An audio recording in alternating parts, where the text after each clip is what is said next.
kita harus paham.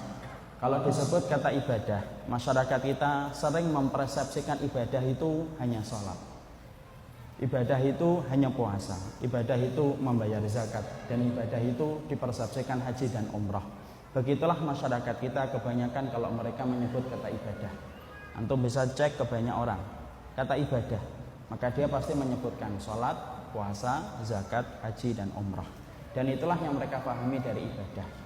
Sebenarnya jawaban mereka tidaklah salah, karena memang sholat itu adalah ibadah, puasa itu adalah ibadah, zakat itu adalah ibadah, haji dan umrah itu adalah ibadah. Cuma kita juga harus paham bahwasanya cakupan ibadah bukan hanya dalam masalah-masalah ibadah zahir yang kita sebutkan satu persatu tadi. Makanya kita harus paham, kalau kita menyebut kata ibadah, maka sesungguhnya kata ibadah disampaikan bagaimana definisinya.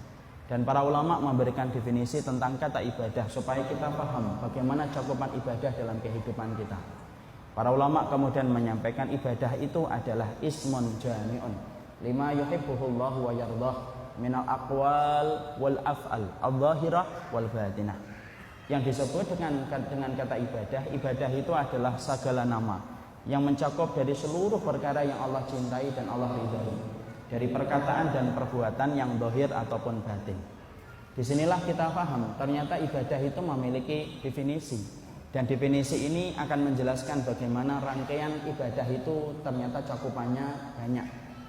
Maka di antara yang kita petik dalam faedah ketika kita mengetahui definisi ibadah, disitulah kita paham, ibadah itu bukan hanya dalam zahir, tetapi ibadah itu terbagi menjadi dua. Ada ibadah zahir, ada ibadah batin. Ibadah zahir adalah bagaimana antum sholat, itu ibadah zahir.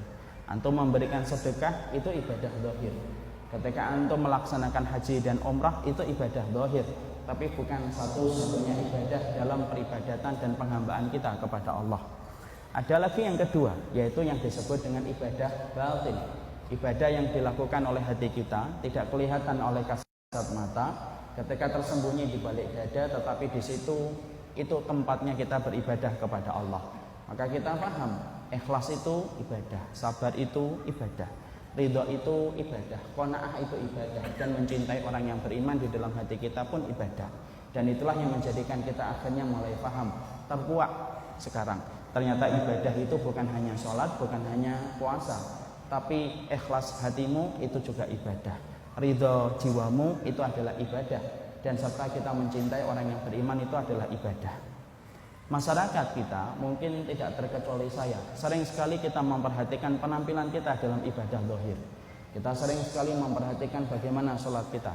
Kita ini sering sekali memperhatikan berapa kali kita mampu melaksanakan umrah. Kita sering memperhatikan bagaimana kita sering melaksanakan haji. Kenapa?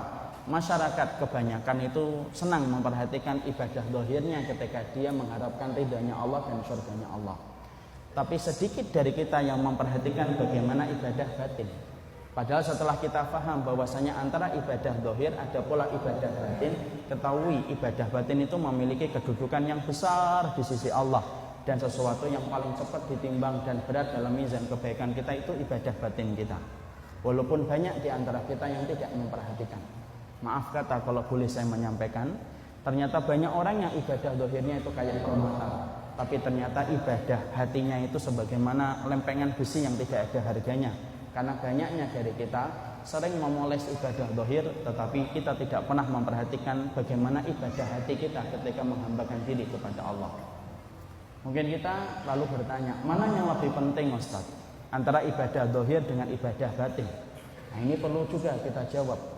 Karena sesungguhnya jawaban dari pertanyaan ini akan menjelaskan prioritas kita ketika kita beribadah kepada Allah. Kalau antum tahu bahwasanya ada sesuatu barang yang mahal, antum akan hargai. Makanya jawaban dari pertanyaan kita, mana yang lebih utama Ustaz, ibadah zahir ataukah ibadah batin? Maka jawaban dari pertanyaan ini akan menjadikan antum dan saya menghargai setiap jawaban dari pertanyaan itu, karena kita paham bagaimana berharganya jawaban dari pertanyaan itu. Para ulama lalu kemudian menerangkan, menjelaskan kepada kita, kalau ada ibadah zahir, ada ibadah batin, lalu dilakukan oleh manusia, mana yang lebih utama? Maka seluruh para ulama kemudian menyampaikan bahwasanya ibadah hati atau ibadah batin itu menjadi ibadah yang sangat dicintai oleh Allah, lebih besar daripada ibadah zahir ketika melakukan ketaatan. Bukan berarti loh setelah ini kemudian kita meremehkan ibadah zahir. Enggak, ibadah zahir penting. Tetapi kalau kita melihat pentingnya ibadah zahir dibandingkan ibadah hati, maka sesungguhnya ibadah hati itu Masya Allah, dia begitu besar ketika ditimbang, begitu bernilai di sisi Allah, dan begitu berat ketika ditimbang dalam mizan kebaikan kalau kita melakukan ibadah batin, walaupun dia tidak kelihatan oleh kasat mata. Makanya berapa banyak orang yang kita sangka penduduk neraka, tapi bisa jadi dia menjadi penduduk surga karena kondisi hatinya ketika beribadah kepada Allah yang luput dari mata kita.